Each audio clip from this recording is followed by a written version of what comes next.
Bueno, por fin ha llegado, amigos, mi reseña de la primera temporada de El Señor de los Anillos, Los Anillos del Poder, de Prime Video.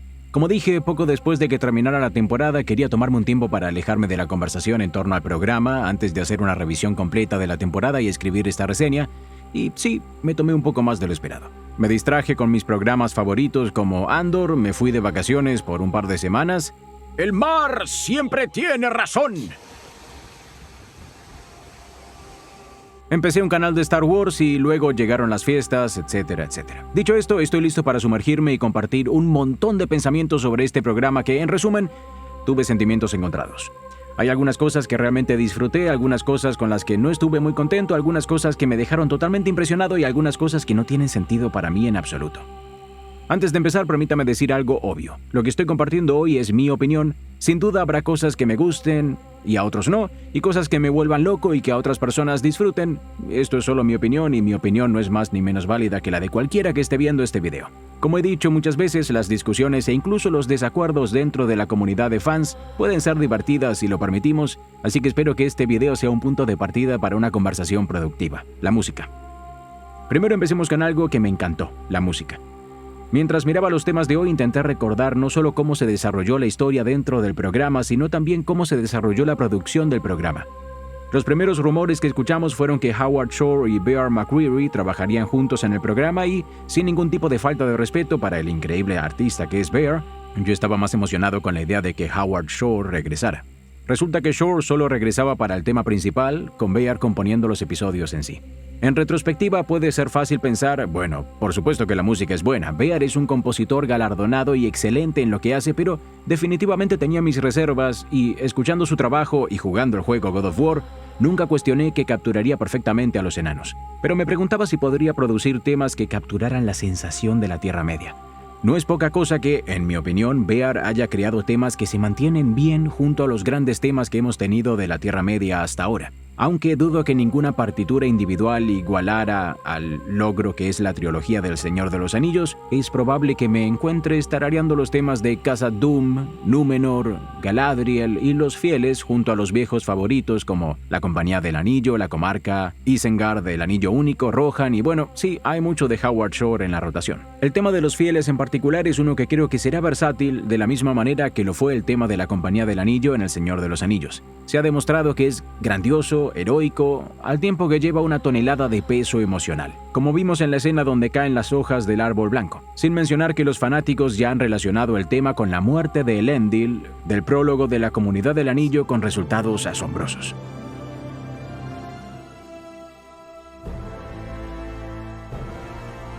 Bear incluso confirmó que tiene este momento en mente al componer el tema y se nota. En resumen, la música es indudablemente una fortaleza importante de esta serie. Geografía y viaje rápido. Para un programa que tuvo un uso fantástico de mapas, el sentido de la escala fue notablemente pobre. Lindon, Eregion y Khazad-dûm podrían ser 3 casas en la misma cuadra en lugar de reinos separados por días de distancia entre sí. Personajes como Elrond parecen pasear casualmente desde Lindon hasta Eregion y Khazad-dûm varias veces. Otro ejemplo es cuando Galadriel cabalga día y noche durante 5 días para llevar un supuestamente mortalmente herido Halbrand a Eregion, lo cual ocurre entre episodios. Ahora, ¿necesitamos episodios enteros de personas viajando de un punto A a un punto B? No necesariamente. Pero en un mundo creíble donde el viaje se limita a caballo, a barco o a pie, tener personajes que simplemente aparecen cientos de kilómetros de distancia con poco o ningún cambio perceptible en el tiempo no ayuda a que todo eso se sienta creíble y épico. Cuando miras la temporada, que parece ocurrir en el transcurso de un par de semanas, Galadriel se mueve como si estuviera en una máquina de pinball de la Tierra Media. Una de las cosas que me encantaron de las trilogías de Peter Jackson es que sentías que estabas yendo en este viaje con los personajes y cuando regresabas a la comarca en la tercera película, era agridulce, no solo porque la historia llegaba a su fin, sino porque te recordaba cuánto tiempo habías estado fuera. Como los personajes, estás regresando de una larga aventura. Lo más cercano a esto en Los Anillos del Poder es la reunión entre Galadriel y Elrond. Los vemos juntos en el primer episodio, tienen algunas escenas buenas que establecen su amistad y luego se reúnen en el final. Hay tantas otras instancias donde la distancia y el viaje no parecen importar. No solo debido al viaje rápido que el programa ha desbloqueado, que hace que se sienta pequeño, sino también porque lugares como Lindon y Eregion parecen tener una población combinada de un par de docenas de elfos. Cosas más pequeñas como la pelea de Halbrand con estos tipos y la conversación de Isildur con sus amigos que ocurren en el mismo callejón exacto, dentro de lo que hemos visto que es una ciudad inmensa, solo sirve para socavar cualquier sentido de grandeza. Del mismo modo, en las Tierras del Sur parece como si todo el reino estuviera compuesto por un solo pueblo con una población de unas pocas docenas y vigilado por una guarnición de elfos que pueden ser 5. La única excepción creo que son algunas escenas de los Pelosos. Tienen la ventaja de ser una civilización mucho más pequeña para empezar, viven al aire libre y sus viajes tienen un ritmo más razonable. De nuevo, no me sorprendería si algunos factores del mundo real estuvieran en juego en esto, y está lejos de ser mi mayor problema con el programa, pero realmente espero que sea algo que mejore para la temporada 2. El sentido de que esto sea un mundo amplio con gente y vida y cosas sucediendo definitivamente debería mejorar en el futuro.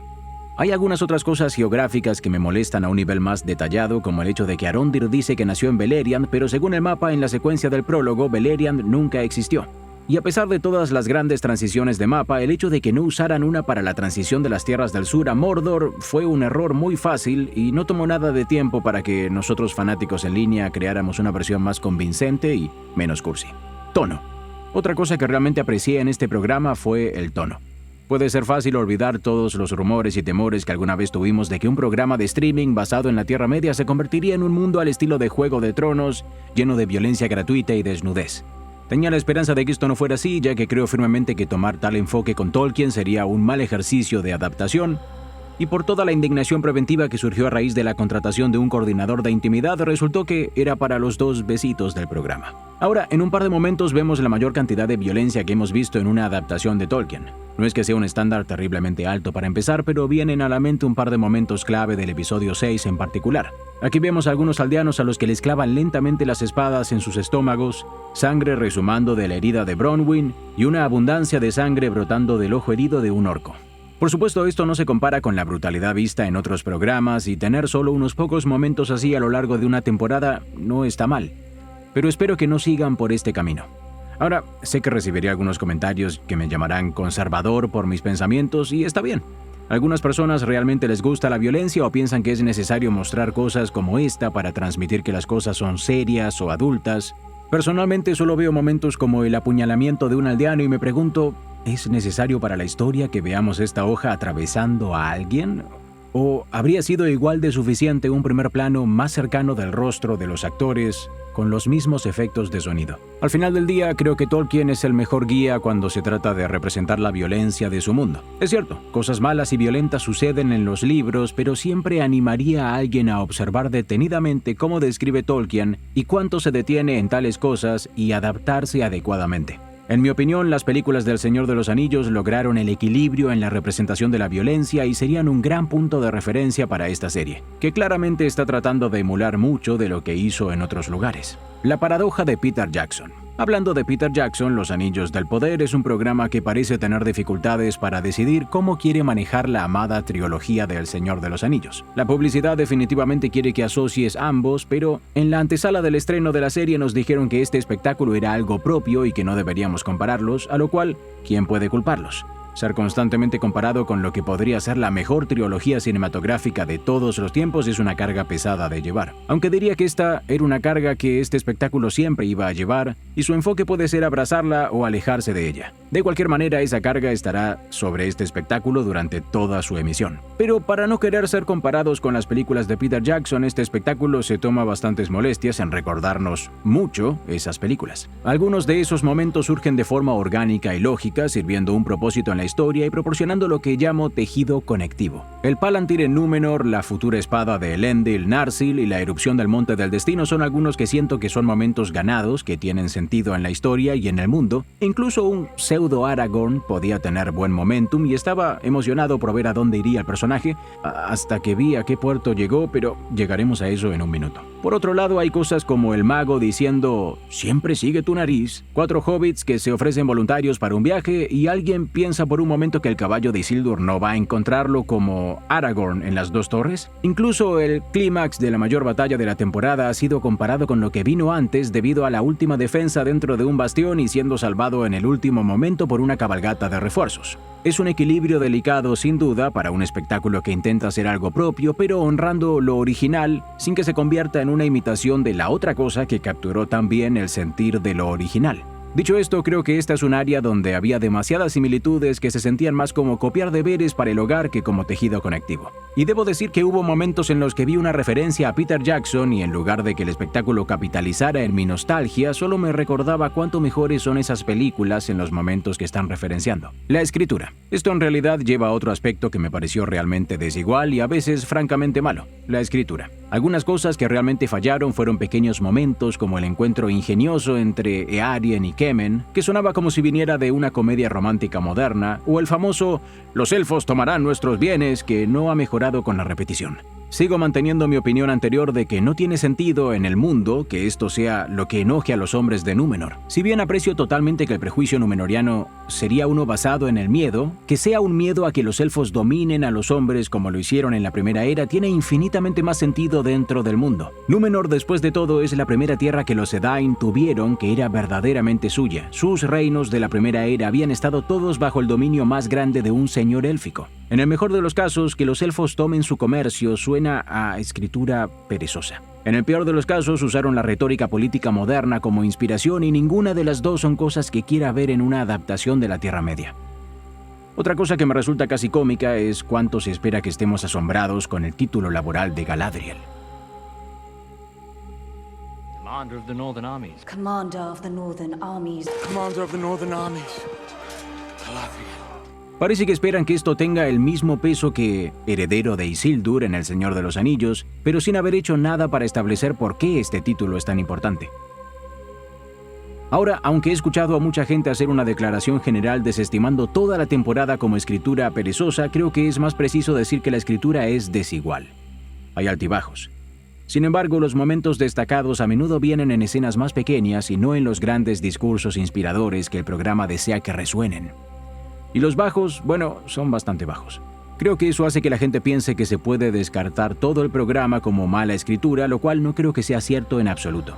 La escritura y la narración, tanto buena como mala, se tejerán a lo largo de todo lo que hablemos de esta reseña, así que durante el resto del video cubriremos las categorías de personajes, reinos y líneas argumentales que considero más pertinentes de cubrir en una reseña de la temporada 1. Khazad Dûm. Comenzamos con lo que, en mi opinión, es el segmento más fuerte del programa con mucha diferencia. Toda la línea argumental de Khazad Dûm funciona absolutamente. Durin IV es el corazón palpitante del espectáculo. Sus relaciones con Elrond, su padre y su esposa Disa tienen profundidad, emoción y corazón. La línea argumental de Khazad Dûm destruye todas las demás cuando hago encuestas sobre los aspectos favoritos de este espectáculo y sin fallar es mencionada por los compañeros fans con los que hablo en persona, tanto casuales como acérrimos, como un punto brillante en este espectáculo. Mi única crítica contra la línea argumental enana es la inclusión del Balrog.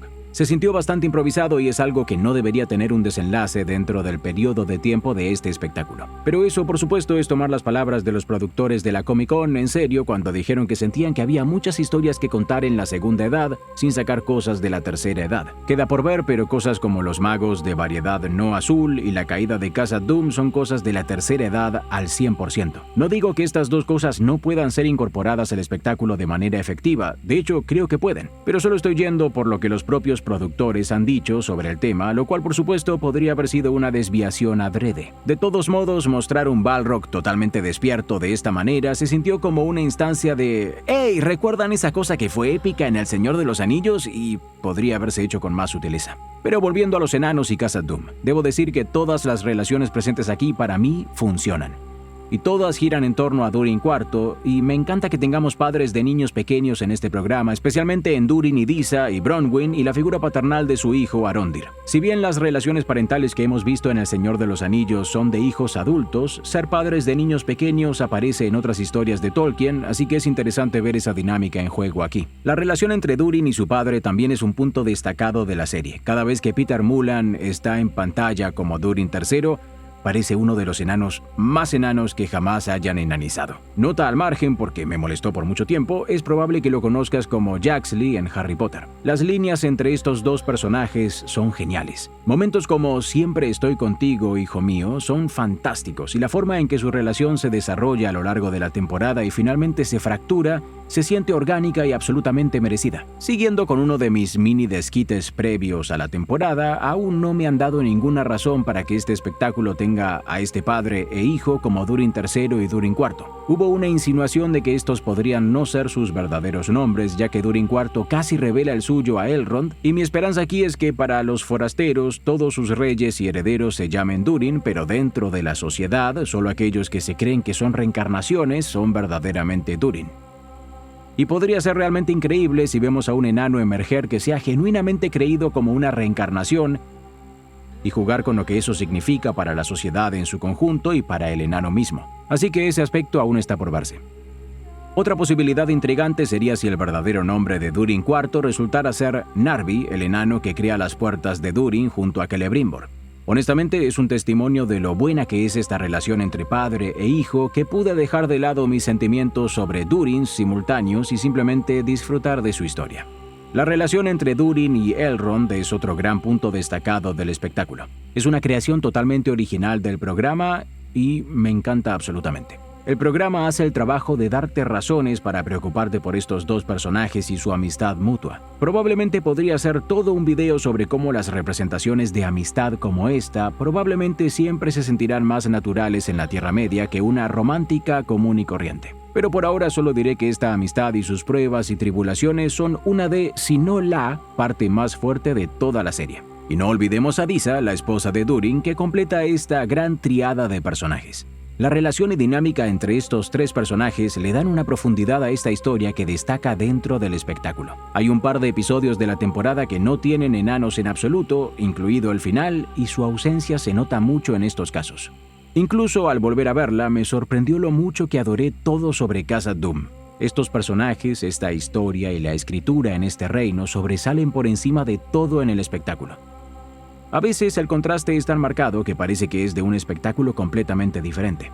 Las Tierras del Sur. La mayoría de la trama de las Tierras del Sur funcionó bastante bien en mi opinión. Estaba muy pesimista sobre todo el asunto del romance entre elfos y humanos porque temía que simplemente rehicieran el cuento de Aragorn Arwen o hicieran algo tan similar que desvalorizara esa historia. Creo que lo hicieron de la manera correcta al no hacer que ninguno de estos personajes sea alguien masivamente importante como un heredero de un trono o un gran líder élfico. Son simplemente personas normales que se enamoraron y son empujadas a circunstancias extremas. Hay un poco de la vibra Agnor-Andreth en su relación y podría ser realmente genial si esa es la inspiración con la que van. Específicamente, Arondir es otro de los puntos destacados del espectáculo. Tiene un par de lo que llamo momentos Legolas, pero sin duda no es una copia carbono. Para mí, Arondir se siente como un elfo de la primera edad del Silmarillion, más estoico y quizá más contemplativo que nuestro querido Legolas de la tercera edad. Al menos la versión que hemos visto en pantalla. Su línea sobre decirle a Bronwyn cómo se siente 100 veces en todas las formas menos con palabras es una de las mejores líneas en el espectáculo que realmente lleva el significado más profundo que se pretende.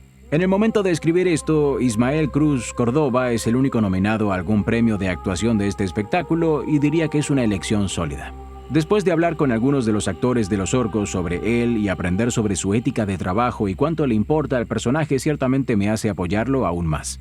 Una escena específica de las Tierras del Sur que realmente cambió mi opinión al volver a verla es la escena donde Arondir y Theo están huyendo de los orcos. En el momento en que la vi en vivo sentí que se alargaba demasiado con demasiada cámara lenta, pero al volver a verla, sin preocuparme por cuánto avanzaría la historia en el episodio, pude disfrutar simplemente de la absoluta belleza de esta escena. Una cosa que no cambió fue mi opinión de que hacer que el canto de Disa se superponga con el final de esta escena hace la mejor transición de audio en todo el espectáculo. Las Tierras del Sur presentan dos discursos previos a la batalla dolorosamente genéricos que no logran transmitir el peso pretendido. Al volver a verla, escuché especialmente el discurso de Arondir y es un total desperdicio de Ismael Cruz Córdoba. Y al ver inmediatamente algo como Andor después de Anillos del Poder, resalta la increíble división entre una gran escritura y una escritura como esta. Estoy condenado a utilizar las herramientas de mis enemigos para vencerles. Hay solo una salida.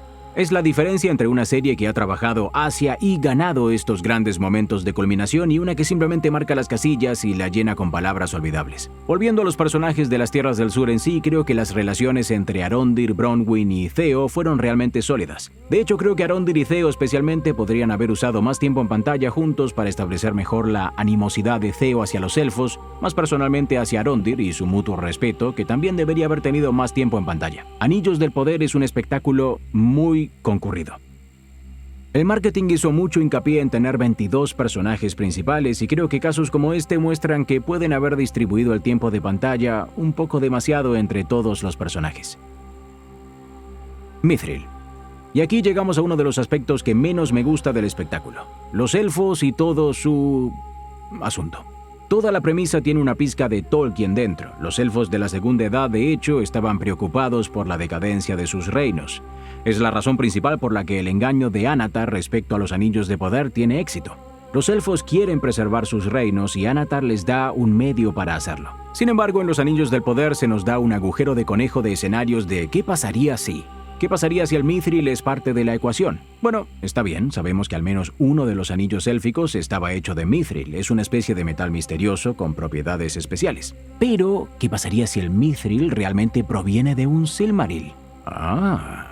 Supongo que puede funcionar. Uno de los Silmarils fue enterrado en la tierra, así que... ¿Y qué pasaría si el Silmaril estuviera en un árbol? ¿Un qué? ¿Y si ese árbol fuese disputado entre un elfo y un Balrog? ¿Y un rayo golpea el árbol fusionando el bien y el mal de los guerreros con la luz del Silmaril creando venas de Mithril en la montaña? Y este metal es salvífico para los elfos, así que si no lo consiguen, se mueren. Ahora, hay un pequeño rayo de esperanza de que todo esto sea una tontería. Elrond llama el relato apócrifo después de todo. Esa es la esperanza a la que yo me estuve aferrando por un tiempo. Sin embargo, en mi mente todo esto se fue por la ventana cuando Durin desliza el Mithril hacia la hoja que se cura instantáneamente. Ahora, después del último episodio, los productores del programa dijeron que Elrond es el maestro del conocimiento y deberíamos confiar en su opinión sobre tales cosas. Pero, en otra cita hablan sobre una gran teoría de unificación para conectar la luz de los árboles con los anillos. Y aunque técnicamente el primer comentario deja la puerta abierta para que esto sea más aceptable, realmente no me gustan las instancias donde las revelaciones de la historia ocurren fuera de la historia. Si una parte tan crucial de la historia tiene que ser aclarada en un artículo o entrevista, diría que no se contó adecuadamente dentro del programa. La forma en que se presentó la historia completa con imágenes increíbles que explican el origen del Mithril y la hoja que se cura no dejaron ninguna duda en mi mente de que esta era de hecho la historia que estaban contando. ¿Por qué llegar tan lejos como para crear un flashback tan elaborado para esto mientras se dejan cosas como la creación de Númenor para un montón de información por parte de Galadriel o Galadriel salvando a un joven Elrond como un montón de información por parte de Elrond? Tal vez haya una revelación en la temporada 2 de que Sauron estuvo detrás de este engaño todo el tiempo, aunque dudo que esto se sienta como un desarrollo orgánico de la historia y más como una retrocontinuidad, aunque una que yo apoyaría. En los libros, los elfos caen en el esquema de los anillos de poder por arrogancia. Quieren crear reinos propios que rivalicen con el de Valinor y detengan la decadencia del tiempo. Lo que obtuvimos en los Anillos del Poder fue un razonamiento mucho más compasivo. Quieren quedarse en la Tierra Media para combatir la oscuridad por el bien de toda la Tierra Media y todos van a morir en un momento semi-específico debido a razones. Ahora puede parecer que estoy insistiendo mucho sobre este punto de la trama y supongo que lo estoy, pero es un cambio bastante grande de aceptar como fan del libro. Incluso dentro del mundo que el espectáculo ha establecido, todo este problema no tiene sentido. El Mithril salvará a los elfos porque proviene de un Silmaril que a su vez tiene la luz de los dos árboles a los que ellos se refieren como la luz de Valinor, y sin este Mithril los elfos morirán, así que si no obtienen Mithril tendrán que regresar a Valinor. Pero ¿de qué serviría eso exactamente? Vimos en el prólogo de este mismo espectáculo que los dos árboles están muertos por culpa de Morgoth. Ergo, la luz que los elfos supuestamente necesitan para sobrevivir ni siquiera existe en Valinor en sí misma. Además, Celebrimbor incluso habla sobre la creación del Sol, un objeto que junto con la Luna también está hecho de la luz de los dos árboles. Así que la luz que están buscando, la clave para su supervivencia, da vueltas en el firmamento todos los días. ¿Y qué hay de los elfos que no son de Valinor? Arondir dice que es de Beleriand. ¿Se encuentra bien? ¿Está condenado a morir? ¿Necesita uno de los boletos dorados de Gil-galad para ir a Valinor? Bueno, no hablé de Gil-galad siendo el Willy Wonka de los puertos grises.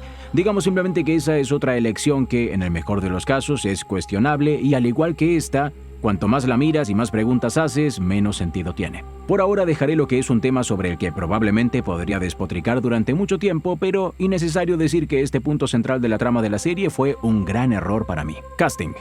Por otro lado, un gran aspecto positivo del espectáculo, en mi opinión, es el elenco.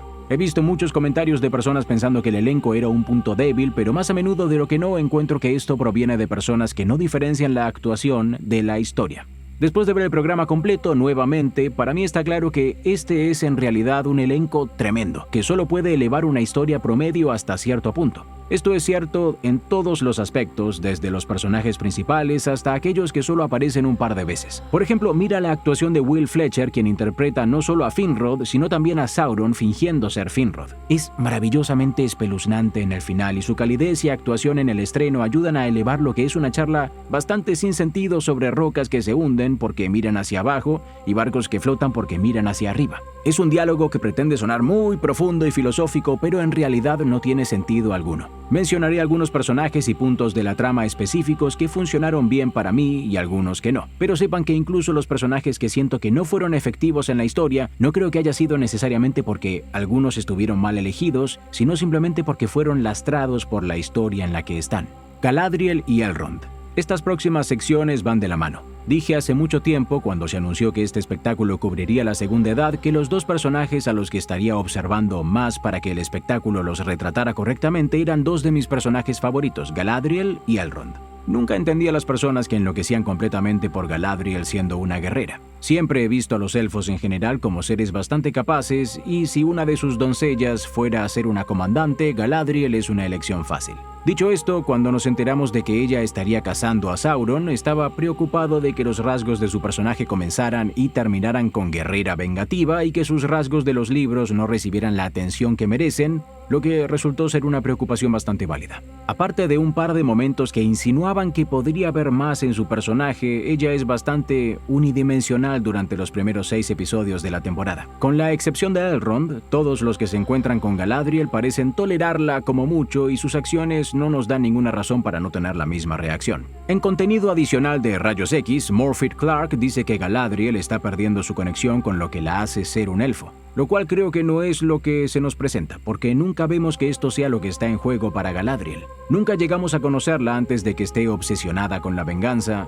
entonces en lugar de ver a Galadriel en su estado actual como un descenso, parece que esto es simplemente quién es ella. Hasta donde sabemos, dentro de este espectáculo siempre ha sido así, lo que es una gran razón por la que es en gran medida antipática y tiene poco parecido con su contraparte del libro. Me hace preguntarme, ¿y si hubiéramos conocido a Galadriel antes de la guerra lo suficiente como para saber que alguna vez estuvo más cerca del personaje que conocemos? No exactamente igual que en El Señor de los Anillos. Cabe mencionar, ella es bastante orgullosa durante gran parte de su vida antes de la tercera edad y naturalmente tiene que convertirse en ese personaje. Pero podría haberse establecido como alguien menos feanoriano desde el principio.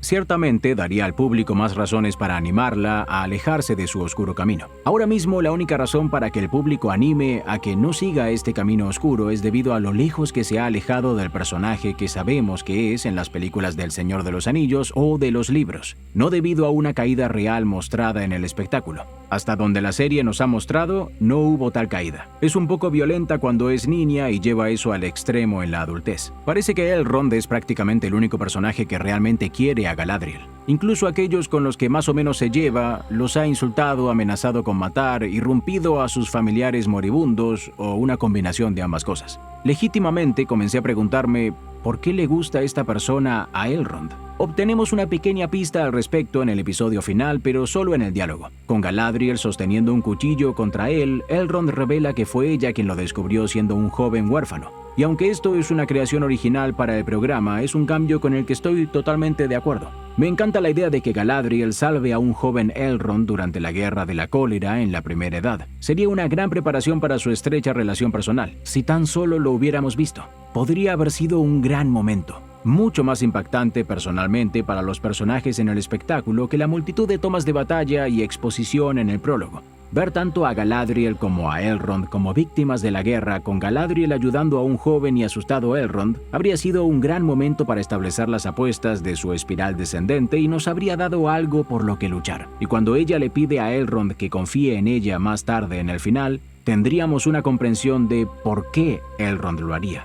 Ahora, una nota rápida. Eso no quiere decir que no disfrutara del prólogo. Hay muchos grandes momentos en esa secuencia. Morgoth destruyendo los dos árboles, bestias terribles luchando contra águilas, las secuelas de la Guerra de la Cólera y referencias visuales a cosas como el juramento de Fëanor fueron geniales. La revelación de Valinor y los dos árboles mientras la música crece es uno de los mejores momentos que he experimentado en adaptaciones de la Tierra Media. El prólogo es genial. Solo necesitábamos ver más de Galadriel antes de su espiral descendente. Más adelante, en el final, el hecho de que Galadriel entregue su daga se supone que simboliza alguna transformación de su personaje. He escuchado a personas decir que es ella renunciando a su cruzada de cazar la oscuridad, pero ¿lo es? Aparte de algunos trozos de sabiduría y una disculpa a Miriel, no he visto evidencia de que esta Galadriel sea diferente de la que conocimos en el episodio 1.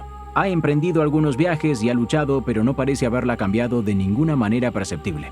Y no fue hasta el 7º episodio de la temporada que finalmente vimos algo que se asemeja a la verdadera Galadriel. Eso es correcto, 7 episodios en una temporada de 8 episodios. Recién ahí nos muestran que el personaje principal puede experimentar otras emociones que no sean la ira de una manera que se ajusta a la historia, no mediante una alegría súper aleatoria por montar a caballo que surge de la nada. Nota al margen, pensé que seguramente cuando esta toma apareció en cámara lenta estábamos a punto de obtener algún flashback de Finrod y Galadriel montando a caballo en Valinor que explicaría este momento de alegría tan aleatorio. Después de la erupción del Monte del Destino, Galadriel de repente muestra algo de sabiduría. Realmente disfruté del emparejamiento de Galadriel y Theo. Juega con la fortaleza de un ser antiguo que ofrece consejos sabios a un joven mortal, sin ser una copia exacta de sus conversaciones futuras con Frodo. Ella dice cosas como: las conjeturas vacían la mente, las guerras se libran tanto dentro como fuera, y llamar a las malas acciones buenas oscurecen el corazón. Estas son líneas originales fantásticas que se sienten como grandes lecciones tolkienianas que se pueden aprender. Y la forma en que habla sobre Celeborn es bastante dulce. Él definitivamente no está muerto, por cierto, y tampoco soy un gran fan de nuestro nuevo misterio de Celeborn. Diré que no me sorprendería en absoluto si estas líneas fueron agregadas después, porque el momento de Celeborn se siente tan desconectado de todo lo demás en el espectáculo. A pesar de las palabras sabias de Galadriel, el hecho de que la hayamos visto fracasar en diplomacia en la corte real de Númenor y amenazar con matar a Elendil hace que todo esto suene un poco hueco. No me malinterpretes, me encantó ver este lado de Galadriel, fue la primera vez que se sintió más que un personaje unidimensional desde el estreno. Dicho esto, toda esta sabiduría de Galadriel se ve socavada por el hecho de que ha pasado los últimos 6 episodios haciendo exactamente lo contrario de todas estas cosas sabias. Su persecución obstinada de Sauron implica muchas conjeturas y la manera en que amenaza a Adar con la extinción de los orcos es bastante oscura. Y cuando llega el momento de que Adar se enfrente a Galadriel en su batalla de palabras, no hay duda de quién es el ganador. En este momento estaba dividido porque estaba totalmente a bordo de que en ese momento dejaran en evidencia lo lunática que es esta versión de Galadriel. Mi problema es que esto nunca debería haber sido así. Estoy seguro de que algunos dirán que soy demasiado purista, pero en mi opinión, si has llegado a un punto en tu adaptación de Tolkien donde el personaje más malvado del programa es visto como más heroico que tu héroe principal, has caído del mapa de la Tierra Media por completo. No me malinterpretes, no estoy diciendo que todos los héroes tengan que ser 100% buenos y todos los villanos 100% malos. Tolkien deja muy claro que los elfos no son totalmente buenos o puros en sus motivaciones, lo que los lleva a caer en el esquema de los anillos del poder de Sauron. Pero cubriremos cómo se adapta este esquema en un momento, ya que realmente pasa por alto la oportunidad de transmitir esto sobre los elfos. Y tampoco estoy diciendo que todos tengan que ser exactamente como son en los libros. Un ejemplo de desviarse de los libros es Aragorn en las películas del Señor de los Anillos. Cuando llegó el momento se dieron cuenta de que en el libro Aragorn no era tan encomiable como necesitamos que fuera en las películas. Darle temor por fallar de la misma manera que Isildur lo había hecho hizo que el público empatizara con él de una manera que, de otro modo, no lo habría hecho. Ciertamente hay margen para hacer cambios en los personajes de los libros, aunque sería agradable si fueran reconocibles de otras maneras que no fuera el nombre. Al observar a Galadriel en Anillos del Poder, parece que quieren que nos preocupemos por ella de la misma manera que nos preocupamos por Aragorn. Sin embargo, creo que la Galadriel que se nos da es más similar a Fëanor. Fëanor, conocido por su ira y comportamiento impulsivo, es muy hábil y magnífico en algunos aspectos, pero es discutiblemente más un villano que un héroe. Creo que el problema aquí es que cuando los héroes tolkienianos actúan como villanos, como Fëanor, hay un precio a pagar, y hemos visto muy poco precio pagado por la racha oscura de Galadriel hasta ahora. Claro, Galadriel se siente culpable por la destrucción masiva del Monte del Destino, que en realidad no es su culpa. Y se disculpa con Miriel, pero aparte de un comentario desagradable de Elendil, no hay consecuencias para Galadriel, y Miriel y su reino todavía están comprometidos con ella. Ella ha faltado el respeto, amenazado y manipulado para conseguir una alianza con Númenor, y cuando la situación se desmorona, todos están bien con ello. Y al concluir la temporada, ella ha mantenido en secreto la identidad de Sauron para seguir adelante con el plan de los Anillos del Poder, sin confiar en su mejor amigo.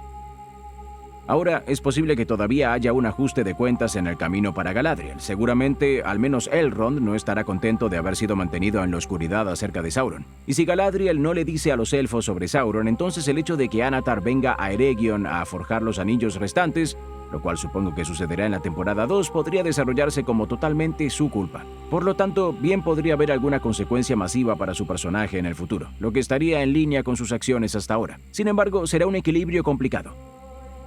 Las consecuencias de actuar al estilo feanoriano deberían ser sustanciales, ciertamente lo fueron para Feanor, pero que el ascenso de Sauron y sus malas acciones subsecuentes sean culpa de Galadriel es mucho para poner en un personaje que queremos que sea un héroe.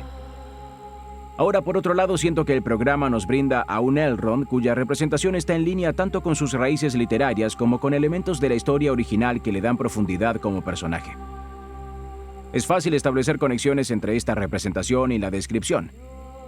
Era tan noble y justo de rostro como un señor elfo, tan fuerte como un guerrero, tan sabio como un mago, tan venerable como un rey de enanos y tan amable como el verano. Desde el principio, en el episodio 1, vemos que, al igual que Galadriel, no recibe el respeto que podríamos esperar que recibiera uno de los dos grandes elfos del Señor de los Anillos. Sin embargo, donde Galadriel es enviada en un arco de 6 episodios de amenazas, intimidaciones y temperamento a su camino de regreso a la Tierra Media, Elrond repara la mejor relación en todo el espectáculo y se ve obligado a navegar entre su lealtad a su pueblo y a su amigo. También lo vemos usar tanto una habilidad élfica única como sus conocimientos y habilidades de observación para resolver un raro caso de un misterio no forzado dentro del programa. Como dije al comenzar el programa, Elrond era el otro personaje en el que tenía los ojos puestos. Es mi personaje favorito de la Segunda Edad y posiblemente mi favorito de todos los personajes de Tolkien.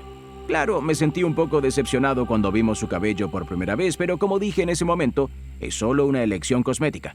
Al igual que muchos otros, la imagen de los elfos ha sido moldeada por las décadas de increíbles obras de arte que representan a los elfos con cabello largo, y se sintió un poco innecesario ir en contra de ese concepto. Pero como también dije en ese momento, es asombroso cómo una buena interpretación, una historia convincente y un poco de corazón pueden hacer que cosas cosméticas como el cabello no importen mucho. Muy rápido, mientras hablamos de cosméticos que resultaron no importar, mencionaré una vez más que me encanta Charles Edwards como Celebrimbor. De todos los personajes revelados en la previa al programa, el suyo fue el aspecto en el que más dudé. El diseño de Feanor 2.0 de los juegos La Sombra de Mordor era la cima de Celebrimbor para mí. A pesar de su loca historia, su apariencia y comportamiento eran increíbles. Admitiré felizmente que estaba equivocado al dudar de Charles Edwards. Este tipo, como muchos en este elenco, obviamente es un actor talentoso y hubo momentos en este espectáculo en los que grité internamente ¡sí! Así es Celebrimbor. Él retrata una sed de conocimiento y grandeza y una ambición que es absolutamente crucial para este personaje.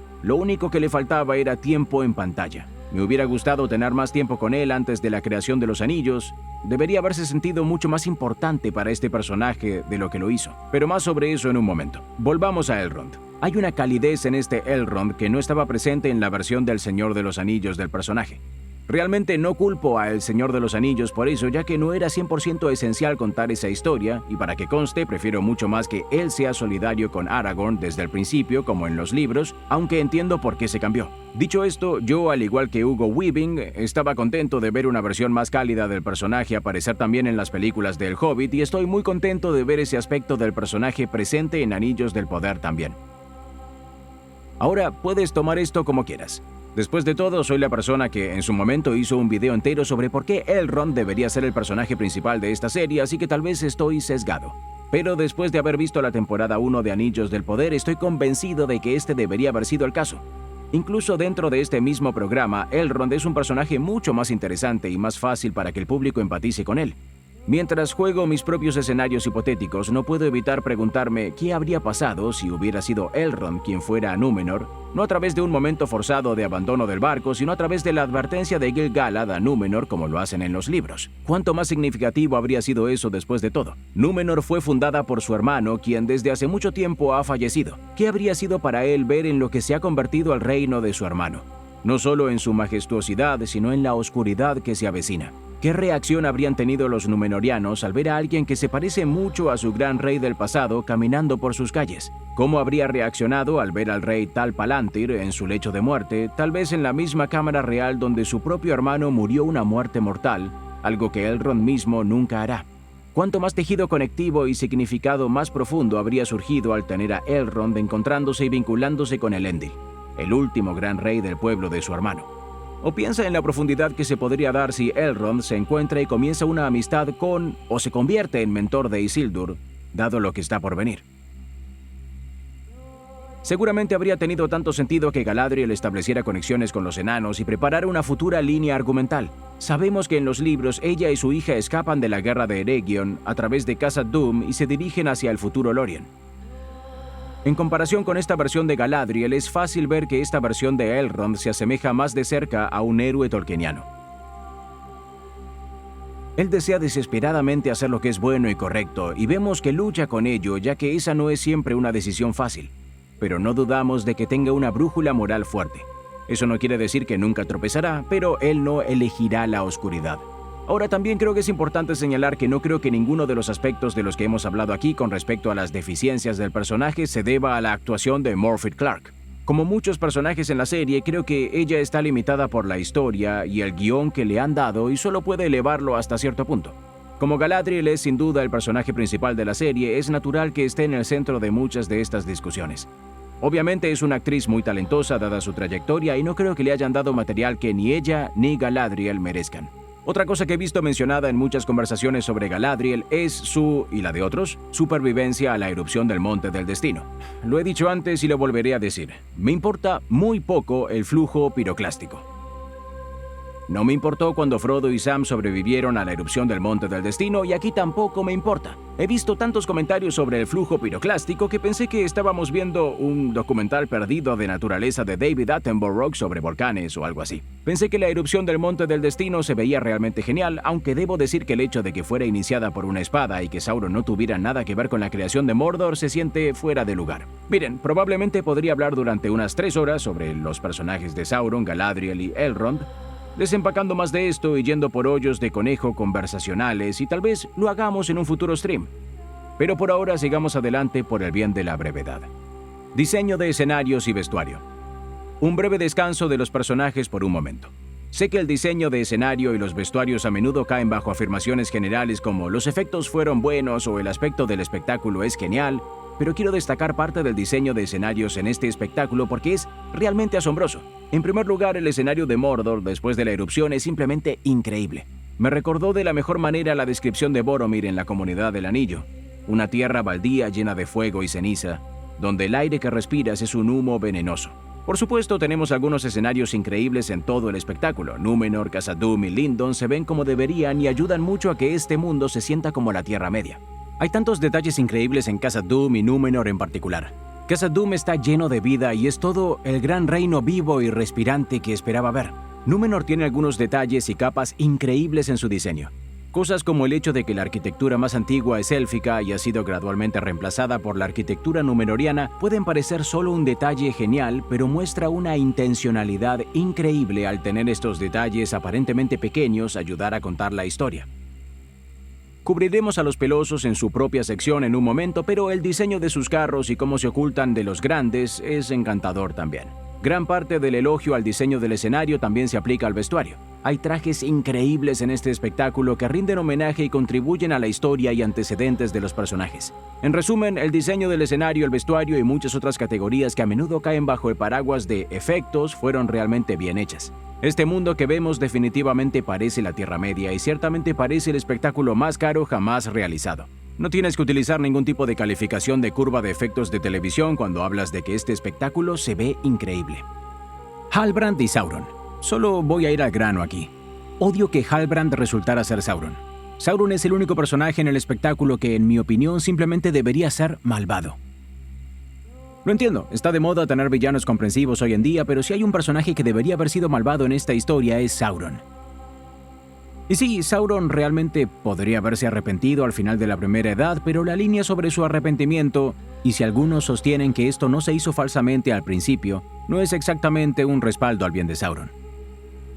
Y apoyarse demasiado en esa línea ignora otras citas sobre quién es Sauron, como Sauron se había convertido en un hechicero de un poder espantoso, maestro de sombras y fantasmas, perverso en sabiduría, cruel en fuerza, deformando lo que tocaba, retorciendo lo que gobernaba, señor de los licántropos.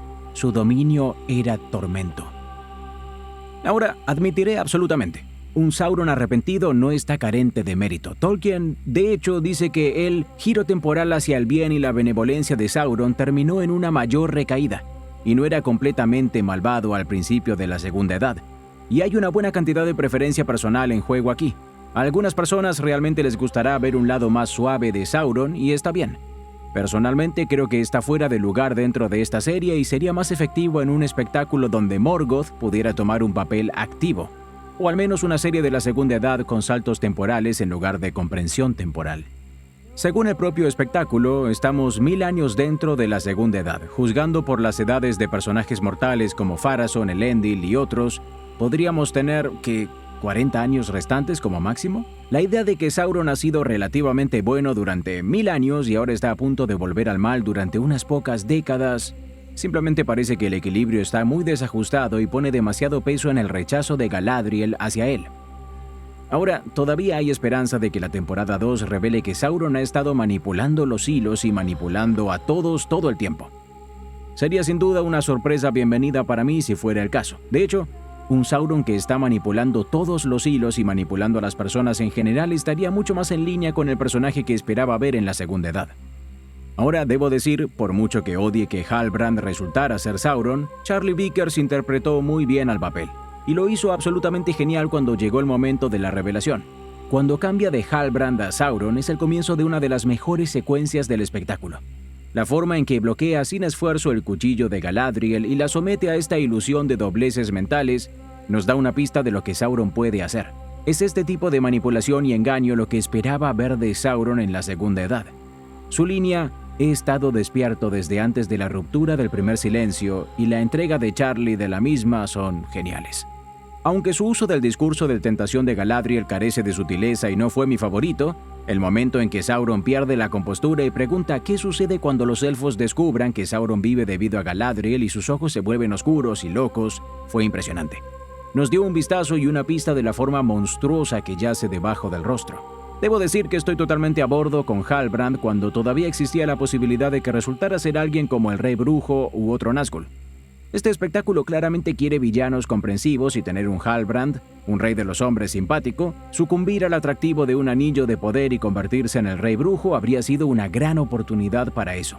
Habría sido interesante ver a un personaje claramente configurado para ser un rey en el exilio como Aragorn tener el resultado opuesto.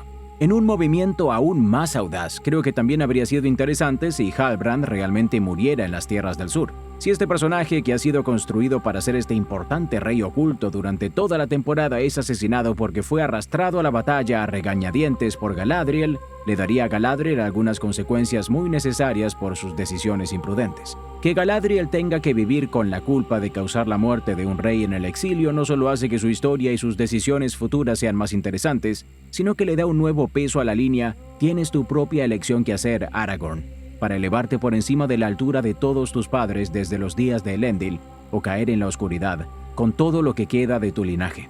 Añadiría un poco de peso extra a este momento de las películas del Señor de los Anillos, sin cambiar el significado del momento en sí, a diferencia de lo que hicieron con Sauron usando su frase "más fuerte que los cimientos de la tierra". Ahora habrá algunos a los que les gustará que Halbrand sea Sauron, y está bien. Mostraron al menos la capacidad de cambio de forma de Sauron y su poder de ilusiones, y como dije, Charlie Vickers es genial en términos de actuación. Para mí, el precio de tener a un Sauron comprensivo y mantener este particular misterio fue demasiado alto para el personaje. Como demostraron con Adar, hay otras oportunidades para villanos comprensivos que ellos mismos son víctimas de Sauron. Hay 9 cuentos listos para ser contados, están los pueblos de Rhûn y Harad a los que él manipula para que le sirvan. No nos faltan opciones aquí. Por mucho que a este espectáculo le guste mencionar a Morgoth, quien es el gran malvado del mundo de Tolkien, no jugará un papel significativo en este espectáculo de ninguna manera. Para ponerlo en términos de Star Wars, este espectáculo trata a Sauron como si fuera Darth Vader y Morgoth fuera el emperador, cuando en realidad Sauron es el emperador de la Segunda Edad y aquellos a quien manipula y utiliza, aquellos a los que podemos sentir simpatía, son los Vader de la Segunda Edad. Sé que se ha debatido si la relación entre Galadriel y Sauron está destinada a ser romántica, pero solo diré que mi postura sobre eso no ha cambiado. Parafraseando a Stanley Hudson de The Office, cuando estoy en casa bebiendo vino tinto viendo mis historias de la Tierra Media, lo último en todo el maldito mundo que quiero ver es una historia de amor entre Sauron y Galadriel. El extraño. Hay muchas cosas que me encantan del extraño. Para empezar, su tema es uno de los más únicos y hermosos de toda la banda sonora. Además, creo que Daniel Wyman hace algunas de las mejores actuaciones de la serie. Transmite calidez, dolor y este profundo poder que se está gestando bajo la superficie mientras pasa la mayor parte de la temporada siendo casi no verbal. Ya lo he mencionado antes, pero realmente espero que resulte ser un mago azul. No solo encajaría mejor con el material fuente y daría al espectáculo mucha libertad para adaptar este personaje, sino que también le daría a Wyman la oportunidad de crear un personaje propio. Todavía creo que su llegada a la Tierra Media a través de un meteorito es bastante tonta, pero me gusta que haya algunos aspectos sacados directamente del libro sobre los magos que están adaptando con él. En particular, creo que la forma en que es un ser superior no acostumbrado a esta forma física a la que está vinculado se hace realmente bien. Tener una curva de aprendizaje cuando se trata de su forma y poderes es algo que Tolkien nos dice que enfrentaron los magos. Creo que se pasaron un poco con el aspecto de la amnesia, aunque supongo que si te arrojan de un meteorito es posible que te revuelvan un poco el cerebro. Habría sido mejor disminuir esto un poco de acuerdo con los escritos de Tolkien. Porque se dice de hecho que al estar encarnados, los Istari tenían la necesidad de aprender mucho de nuevo mediante una experiencia lenta, y aunque sabían de dónde venían, la memoria del Reino Bendito era para ellos una visión desde lejos por la cual, mientras permanecieran fieles a su misión, anhelaban en extremo. Creo que la historia de un mago enviado a hacer el bien, pero aún no sabiendo cómo actuar o incluso cuánto de su poder puede usar en su forma corporal es realmente interesante. Desafortunadamente, esto parece ser otra historia que se preocupa más por mantener un misterio. Los productores fueron citados sobre el hecho de que el nombre del extraño no se revelaría en la primera temporada, diciendo, pero eso es parte de la exploración en la temporada 2. El misterio de este personaje y su viaje para convertirse en un mago continúa. Claramente todavía están aferrándose a este misterio del extraño y cuanto más tiempo pase es más probable que sea alguien que hayamos visto antes para que pueda ser un momento. Continuando con una de las tendencias de este espectáculo, no puedo evitar pensar que está destinado a ser Saruman, si no es por ninguna otra razón que por el valor del shock y para que podamos simpatizar con otro personaje que se convierte en malvado. Por otro lado, Saruman yendo al este y sembrando las semillas para su eventual caída al mal sería interesante de ver y se relaciona bien con el canon. Probablemente causará algunos problemas argumentales al sacar esto de la tercera edad, pero nos daría la oportunidad de ver a un Saruman anterior a la caída que eventualmente se convierte en otra pieza en el tablero de Sauron. Bueno, algo súper aleatorio. Desde que noté con qué frecuencia se usa esto, no puedo evitar sonreír cuando alguien dice «yo soy» espacio en blanco y luego elimina al villano.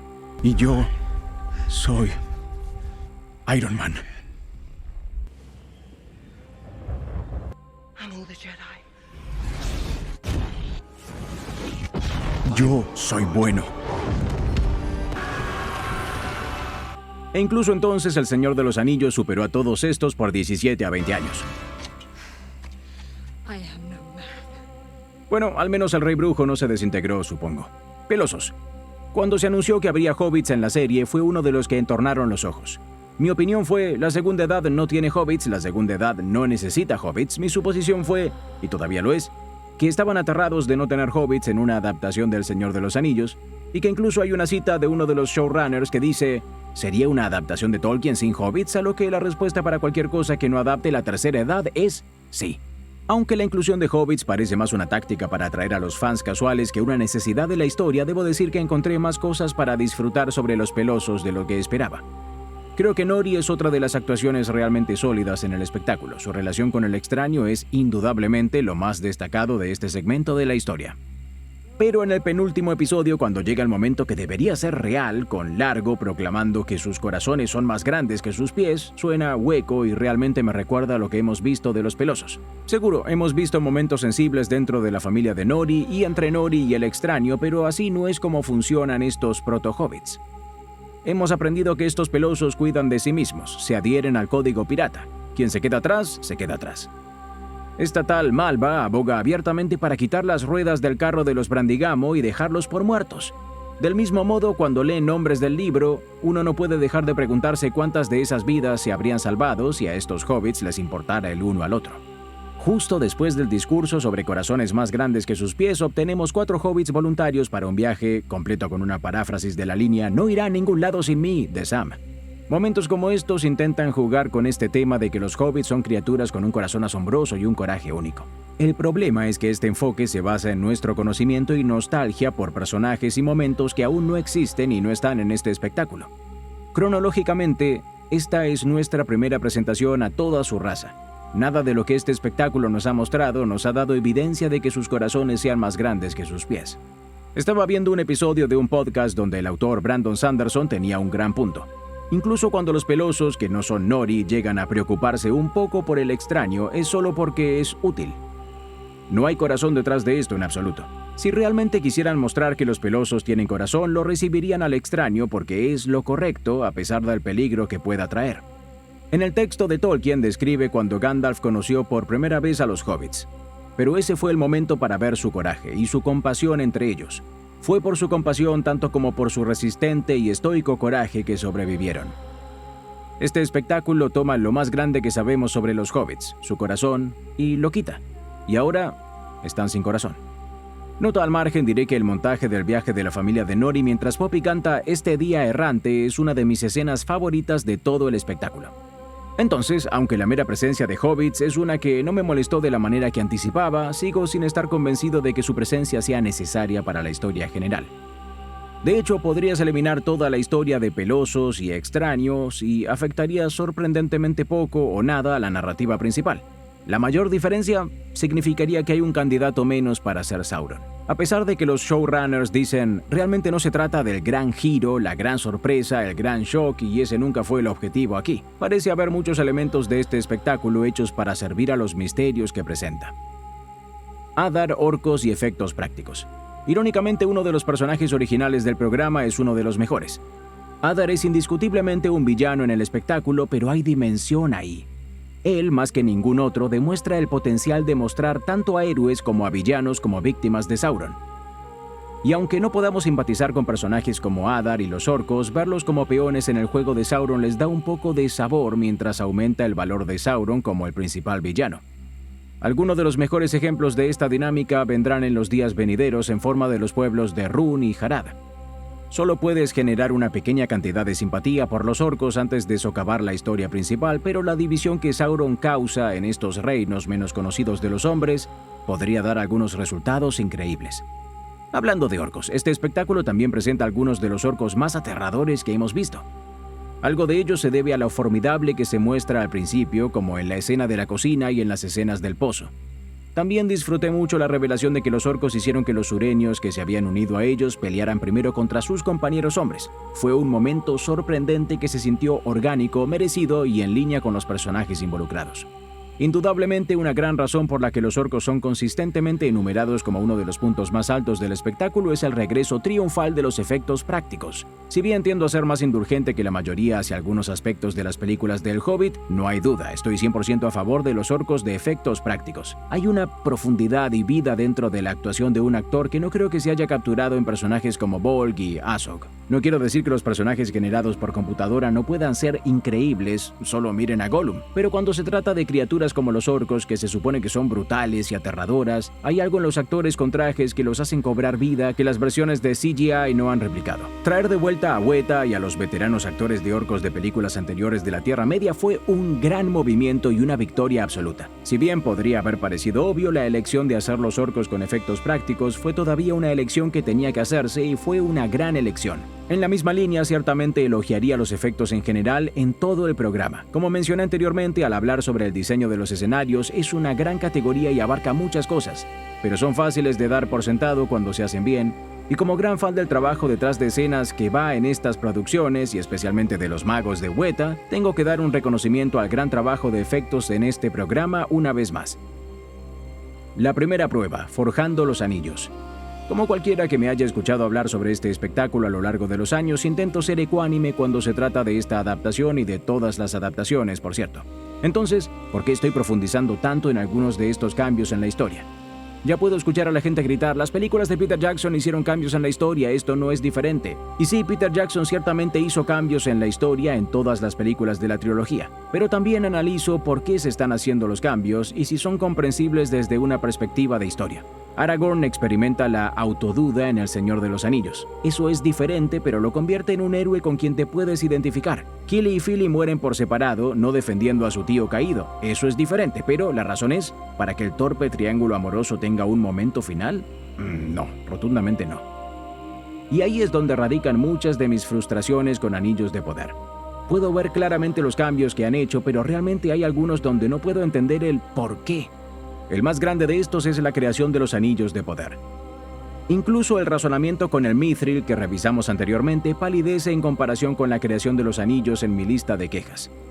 En lugar de Anatar, el Señor de los Regalos, llegando a Eregion haciéndose pasar por un emisario de los Valar y dando a los elfos conocimientos secretos y magia para crear grandes anillos para detener el deterioro del mundo, en cambio obtenemos a Halbrand, un tipo humano falso traído por Galadriel que tropieza en la fragua y le da a Celebrimbor, el mejor herrero de la época, el conocimiento oculto de aleaciones.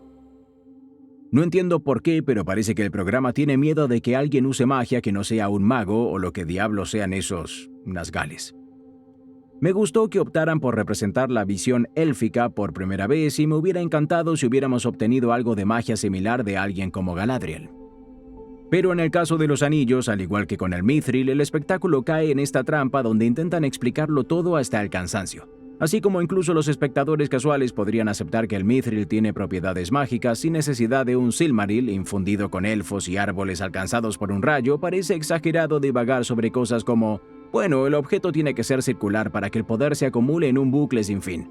O sea, sabemos que vas a hacer anillos, hombre, es el título del espectáculo. En los libros, Anatar trae la magia. ¿Por qué no puede ser el caso aquí? Una de las grandes cosas sobre el mundo de Tolkien es que tiene estos misterios. No todo necesita una explicación completa. Entre el Mithril y los anillos hechos de él es una situación total de midichlorianos de Mithril. Explicar lo que no necesita ser explicado. He dicho desde hace mucho tiempo que puedo manejar una buena cantidad de originalidad en las adaptaciones, especialmente en una historia como la Segunda Era, donde los escritos son tan escasos. Sí, clavan los momentos del canon. Todo hasta el final fue esencialmente original para el programa y la creación de los Anillos de Poder fue su primera oportunidad para clavar un momento del canon. Y se sintió como un completo error. Como con la mayor parte de la serie, fue impresionante visualmente y proporcionó algunos grandes momentos para Celebrimbor que habrían impactado mucho más si lo hubiéramos conocido mejor antes. Pero curiosamente la creación de los Anillos de Poder en el espectáculo de los Anillos de Poder se sintió agregada y poco desarrollada.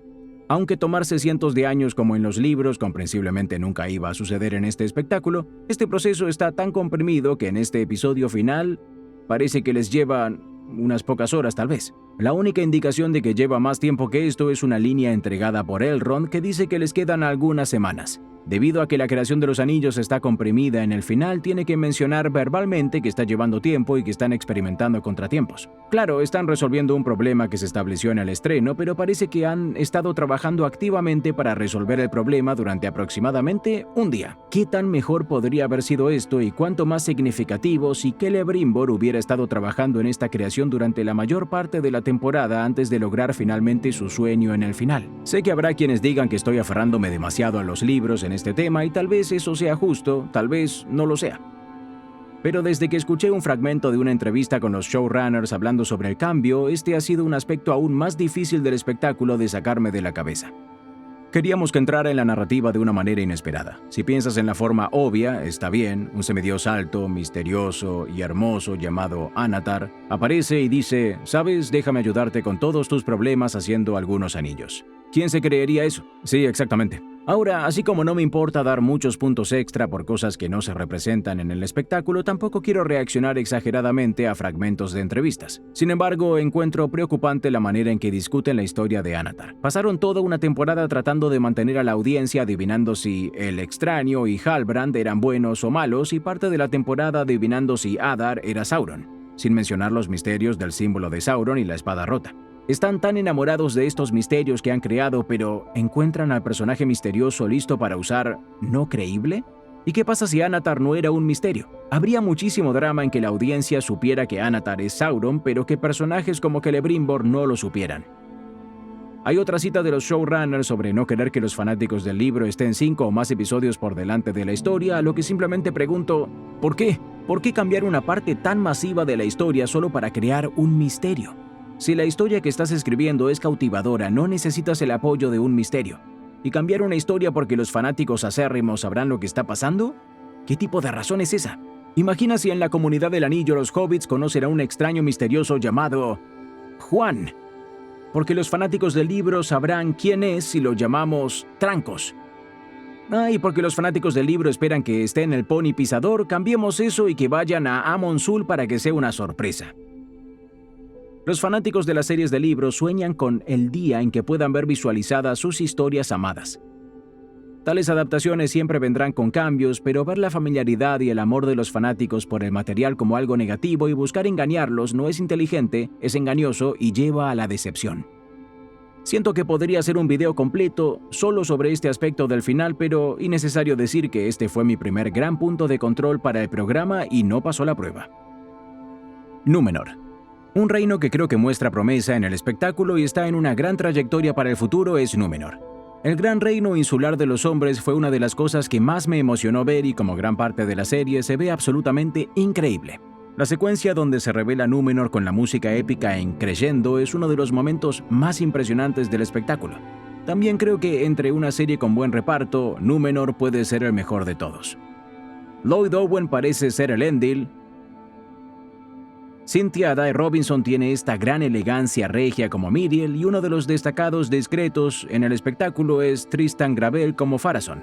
No vemos mucho de Pharazôn en el espectáculo, pero los momentos que tenemos lo preparan muy bien para la historia que vendrá. El discurso de Pharazôn para calmar a la multitud siembra una semilla que debería dar frutos más adelante. También disfruté mucho de la escena donde Pharazôn explica las ventajas políticas y prácticas de dejar que Miriel marche a la guerra. También presenta un uso bastante raro de mostrar en lugar de contar cuando con un simple gesto de cabeza Pharazôn despeja la habitación para su conversación. No es un método original, pero es efectivo y mucho mejor que la gente diciendo «Vaya, ese Pharazôn realmente es un tipo poderoso». Quizás mis escenas favoritas con Pharazôn vienen al final de la temporada cuando descubrimos que está encargando un gran monumento a Tar Palantir. Desde hace tiempo sabemos que debido a la compresión temporal que han elegido para este espectáculo, la gran carga de contar la historia de la caída de Númenor, la historia de por qué Númenor cae, recaerá en los hombros de Pharazôn, y creo que han preparado a Pharazôn de manera increíble para contar esa historia. Su encargo de este monumento se relaciona directamente con la obsesión númenoriana por su propia mortalidad. Tolkien nos dice que incluso aquellos que sobreviven al derrumbamiento, aquellos que no están resentidos por la inmortalidad élfica, construyen grandes monumentos porque es la naturaleza de los mortales querer construir estas cosas que durarán mucho después de que se hayan ido. Una especie de inmortalidad artificial. Las lágrimas de Pharazôn ante la muerte del rey están cargadas de significado para los fanáticos de los libros y creo que esta escena tendrá un gran significado a medida que avance el espectáculo. De hecho, de todo el episodio final, mis escenas favoritas fueron dos de las más cortas y pasadas por alto entre los espectadores. La segunda son las lágrimas de Pharazôn ante el fallecimiento de Tal Palantir. La primera es la conversación entre Miriel y Elendil sobre el costo de vivir la vida de un númenoriano fiel. Al iniciar este espectáculo estaba un poco inseguro sobre un Elendil que cuestiona sus lealtades. Es un héroe increíble, casi mítico en su grandeza, pero al final creo que el destino valió la pena el viaje. Ha tenido esta lucha dentro de su corazón y hasta donde él sabe, acaba de perder a su hijo y hubiera sido tan fácil y moderno llevarlo a un lugar oscuro antes de permitirle convertirse en un héroe, pero en cambio, a pesar de sus pérdidas, se vuelve firme en que asegurará que el fin valga el precio. Y volviendo a mis comentarios anteriores sobre la escritura, creo que escenas como estas son pruebas de que decir que el guión de este programa es malo de cabo a rabo es inexacto. Por último, pero definitivamente no menos importante de mi tríada númenoriana es Miriel. Este era un personaje del que estaba muy curioso al principio. Hay tan poco escrito sobre ella en el texto de Tolkien, lo cual, al igual que la Segunda Edad misma, es una espada de doble filo. Por un lado, permite la libertad para que el programa cree una historia convincente. Por otro lado, hemos visto casos dentro de este mismo programa y adaptaciones anteriores donde las personas que se toman tal libertad pueden traer algunos resultados bastante crudos. Dicho esto, he estado muy contento con la Míriel que hemos tenido hasta ahora. Optaron por una Míriel tambaleándose también entre las formas fieles de su padre enfermo y los hombres del rey de Pharazôn. Todo el tiempo lleva esta carga de no solo la muerte inminente de su padre, sino el conocimiento de que Númenor está en camino hacia la destrucción.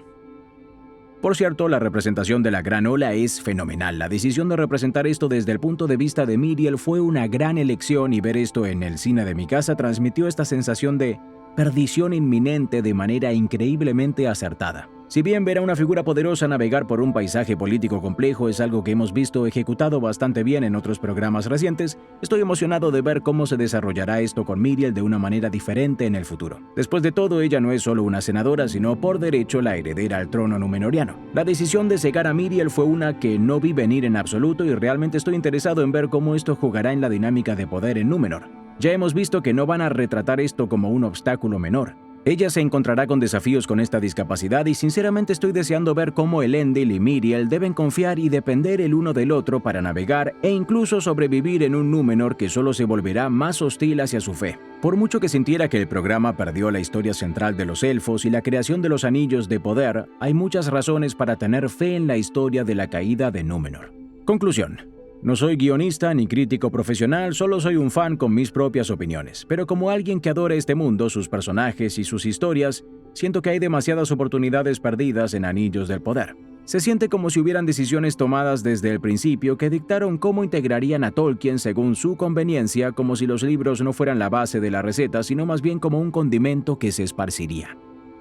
Con todo dicho y hecho, hay cosas que amo absolutamente de la temporada 1 de Anillos del Poder y otras que me vuelven loco. Califiqué el estreno justo en el medio entre El Señor de los Anillos y El Hobbit, y eso es algo en lo que absolutamente mantengo mi postura. El estreno, aunque no estuvo exento de algunos pequeños defectos, nos dio vislumbres de lo que este programa podría lograr, todo mientras se veía y sonaba increíble. Sin embargo, ahora que ya vimos toda la temporada y a la luz de la forma en que tropezó hacia la línea de meta, creo que este programa está al mismo nivel que las películas de El Hobbit para mí. Y este no es el criterio más científico, pero si tengo que elegir entre una de las dos para ver en mi televisor en una noche determinada, es más probable que elija El Hobbit.